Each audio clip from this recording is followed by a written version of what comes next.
Bienvenue dans Terrienne pour cette première émission de l'année. Au nom de toute l'équipe, je me permets de vous souhaiter une merveilleuse année pleine de réussite, d'empouvoirment et d'avancées pour les droits des femmes dans le monde. Et pour commencer 2020, le choix de Terrienne met à l'honneur ces femmes héroïnes trop peu connues de la décolonisation. Un documentaire, Décolonisation, réalisé pour la première fois du point de vue des peuples colonisés, nous fait rencontrer justement ces combattantes pour l'indépendance et la liberté, qu'elles soient reines ou anonymes, que ce soit en Inde ou sur le continent africain. Terrienne s'est entretenue avec les réalisateurs de ce film.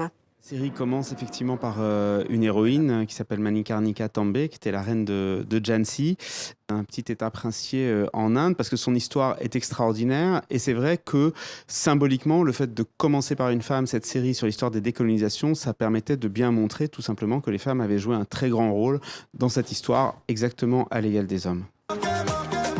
Tout sera beau, simple, facile. Le colon sera parti. Il ne nous restera plus qu'à le chasser de nos têtes. Il faut donc s'intéresser bien souvent à des personnages anonymes ou très peu connus, moins bien connus, et donc aller chercher les journaux, les mémoires personnelles de ces militantes. En Afrique, par exemple, on pense à Wambui ou à Marie Nyanjiru, qui sont des personnages qui ont été oubliés parce qu'elles ont laissé assez peu de traces. Et en l'occurrence, ce sont souvent dans les traditions orales, qui sont transmises de génération en génération dans la culture populaire, qu'on peut retrouver précisément ces histoires de femmes. Un film à retrouver sur arte.tv. Tous les liens seront sur le site de Terrienne.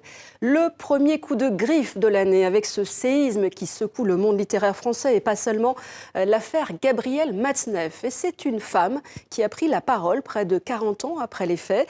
L'éditrice Vanessa Springora raconte dans son livre Le consentement sa relation sous emprise avec l'écrivain alors qu'elle avait 14 ans et lui 50.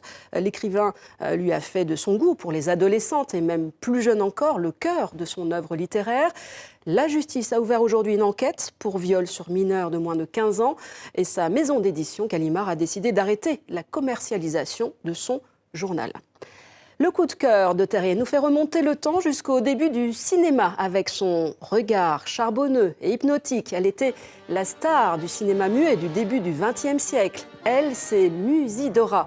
Non seulement actrice, elle fut aussi une pionnière en décidant de devenir productrice pour pouvoir réaliser ses propres films. La Cinémathèque de Paris lui consacre une formidable rétrospective.